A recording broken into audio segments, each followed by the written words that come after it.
Passage of Shadows. The Victorian Gothic Collection, Book 3. Written by Chasity Bowlin. Narrated by Lillian Yves and Vincent Lee Grayson. Prologue. Diamonds sparkled beneath the brilliantly glittering chandeliers.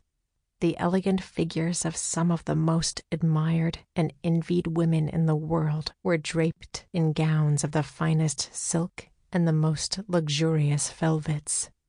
Music swelled from the finely tuned instruments of the orchestra, and champagne flowed freely.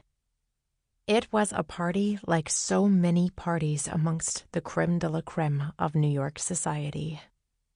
She could hear her mother's voice, but it was as if from a great distance. Adelaide whirled, looking about the room for familiar faces, but found none. Everyone appeared off somehow. They looked similar to people she had known in her life, but not quite right. The faces were indistinct, shifting, ever-changing. The laughter and music grew louder and louder, the sound soaring to the point of being deafening. In the middle of that crowded ballroom, Adelaide clapped her hands over her ears and tried to drown out the noise.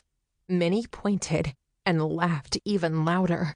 Others still whispered behind their gloved hands as they pointed with their bejeweled fans. All of them scoffed and taunted, however.